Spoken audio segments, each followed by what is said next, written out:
നമഃശിവായ. ശിവാഷ്ടകം. പ്രഭും പ്രാണനാദം വിഭും വിശ്വനാദം ജഗന്നാഥനാദം സദാനന്ദഭാജം ഭവദ്ഭവ്യഭൂതേശ്വരം ഭൂതനാദം ശിവം ശങ്കരം ശംഭുമീശാനമീരേ. ഗളേരുണ്ടമാലം തനൗ സർപ്പജാലം മഹാകാലകാലം ഗണേശാദിപാലം ജടാജൂട്ടഗംഗോത്തരംഗൈ വിശിഷ്യം ശിവം ജടാജൂട്ടഗംഗോത്തരംഗൈ വിശാലം ശിവം ശങ്കരം ശംഭുമീശാനമീരേ.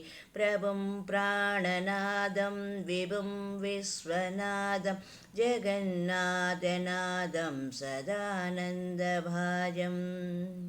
ഭവദ്ഭവ്യഭൂതേശ്വരം ഭൂതനാദം ശിവം ശങ്കരം ശംഭുമീശാനമീരേ. ഗളേരുണ്ടമാലം തനൗ സർപ്പജാലം മഹാകാലകാലം ഗണേശാദിപാലം ജടാജൂട്ടഗംഗോത്തരംഗൈ വിശാലം ശിവം ശങ്കരം ശംഭുമീശാനമീരേ. മുദാമാകരം മണ്ഡനം മണ്ഡയന്തം മഹാമണ്ഡലം ഭസ്മഭൂഷാധരന്തം ആനാദിം ഹപാരം മഹാമോഹമാരം ശിവം ശങ്കരം ശംഭുമീശാനമീരേ. വടാധോ നിവാസം മഹാ അട്ടഹാസം മഹാപാപനാസം സദാ സുപ്രകാശം ഗിരീശം ഗണേശം സുരേശം മഹേശം ശിവം ശങ്കരം ശംഭുമീശാനമീരേ. ഗിരീന്ദ്രാത്മജാസം ഗൃഹീതാർത്ഥദേഹം ഗിരൗ സംസ്ഥിതം സർവദാ പന്നഗേഹം പരബ്രഹ്മ ബ്രഹ്മാദിവീര്യം ജമാനം ശിവം ശങ്കരം ശംഭുമീശാനമീരേ. കാപാലം ത്രിശൂലം കാരാഭ്യാം ദദാന പാദാംബോജനം രായകാമം ദദാനം ബലിവർത്തയാനാം സുരാണാം പ്രധാനം ശിവം ശങ്കരം ശംഭുമീശാനമീരേ. സരചന്ദ്രഗാത്രം ഗണാനന്ദപാത്രം ത്രിനേത്രം പവിത്രം ബദനേ സസ്യമിത്രം അപർണാകളത്രം സദാ സച്ചരിത്രം ശിവം ശങ്കരം ശംഭുമീശാനമീരേ. ഹരം സർപ്പഹാരം ചിതാഭൂവിഹാരം ഭവം വേദസാരം സദാ നിർവികാരം ശ്മശാനേ വസന്തം മനോജം ദഹന്തം ശിവം ശങ്കരം ശംഭുമീശാനമീരേ. സ്വയം യഃ പ്രഭാതേ നരശൂലപാണേ പഠേ സ്തോത്രരത്നം ഇഹ പ്രാപ്യ രത്നം സുപുത്രം സുധാന്യം സുമിത്രം കളത്രം വിചിത്രൈ സമാരാധ്യ മോക്ഷം പ്രയാതി. ബ്രഹ്മമുരാരിസുരാർച്ചിതലിംഗം നിർമ്മലഭാസിതശോഭിതലിംഗം ജന്മജദുഃഖവിനാശകലിംഗം തത്പ്രണമാമി സദാ ശിവലിംഗം.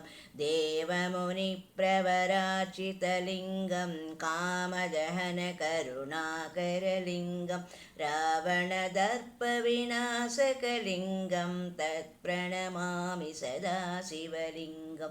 സർവസുഗന്ധിസുലേപിതലിംഗം ബുദ്ധിവിവർധനകാരണലിംഗം സിദ്ധസുരാസുരവന്ദിതലിംഗം तत्प्रणमामि सदा शिवलिङ्गं कनकमहामणिभूषितलिङ्गं पणिपतिवेष्टितशोभितलिङ्गं दाक्षसूयज्ञविनाशनलिङ्गं तत्प्रणमामि सदा शिवलिङ्गं कुङ्कुमचन्दनलेपितलिङ्गं पङ्कजहारशुशोभितलिङ्गं सञ्चितपापविनाशकलिङ्गं तत्प्रणमामि सदा शिवलिङ्गं देवगणार्चितसेवितलिङ्गं भावैर्भक्तिभिरेव च लिङ्गं दिनकरकोटिप्रभाकरलिङ्गं तत्प्रणमामि सदा शिवलिङ्गम्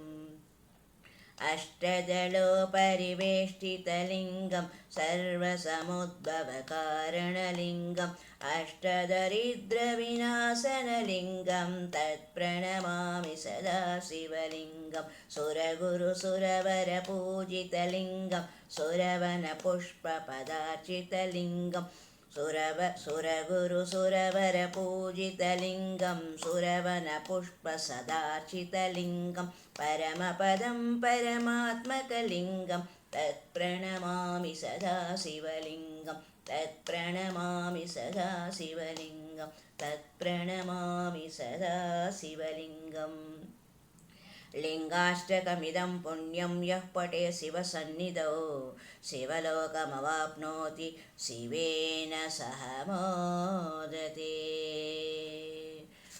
त्रिदलं त्रिगुणाकारं त्रिनेत्रं च त्रियायुधं त्रिजन्मपापसंहारम् एकबिल्वं शिवार्पणं त्रिदलं त्रिगुणाकारं त्रिनेत्रं च त्रियायुधं त्रिजन्मपापसंहारम् एकबिल्वं शिवार्पणं त्रिशाकैर्बिल्वपत्रैश्च अच्छिद्रैः कोमलैः शुभैः तव पूजां करिष्यामि एकबिल्वं शिवार्पणं दर्शनं बिल्ववृक्षस्य स्पर्शनं पापनाशनम् अघोरपापसंहारम् एकबिल्वं शिवार्पणं सालग्रामेषु विप्रेषु तटाके वनकोपयोः यज्ञकोटिसहस्राणाम् एकबिल्वं शिवार्पणं दन्तिकोटिसहस्रेषु अश्वमेधशतानि च कोटिकन्याप्रदानेन एकबिल्वं शिवार्पणम् एकं च बिल्वपत्रं च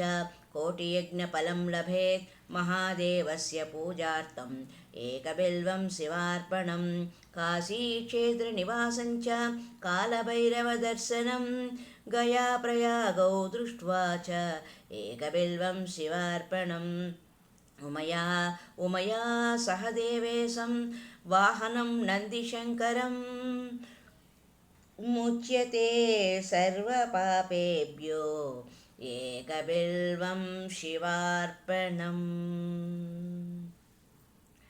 भवाय चन्द्रचूडाय निर्गुणाय गुणात्मने कालकालाय रुद्राय नीलग्रीवाय मङ्गलं वृषारूढाय भीमाय व्याघ्रचर्माम्बराय च पशूनां पतये तुभ्यं गौरीकान्ताय मङ्गलं भस्मोद्धूलितदेहाय व्याळयज्ञोपवीतिने रुद्राक्षमालाभूषाय व्योमकेशाय मङ्गलं सूर्यचन्द्राग्निनेत्राय नमः कैलासवासिने सच्चिदानन्दरूपाय प्रमदेशाय मङ्गलं मृत्युञ्जयाय साम्बाय सृष्टिस्थित्यन्तकारिणे त्र्यम्बकाय शान्ताय त्रिलोकेशाय मङ्गलं गङ्गाधराय सोमाय नमो हरिहरात्मने उग्राय त्रिपुरग्नाय वासुदेवाय मङ्गलं गङ्गाधराय सोमाय हरिहरात्मने उग्राय त्रिपुरग्नाय वासुदेवाय मङ्गलं सद्यो जाताय शर्वाय भव्यज्ञानप्रदायिने ईशानाय नमस्तुभ्यं पञ्चवक्त्राय मङ्गलं सदाशिवस्वरूपाय नमः तत्पुरुषाय च अघोराय च घोराय महादेवाय मङ्गलं श्रीचामुण्डा प्रेरितेन रचितं मङ्गलास्पदं तस्य अभीष्टप्रदं शम्भोः यः पठेन्मङ्गलाष्टकं सम्पूर्णम्।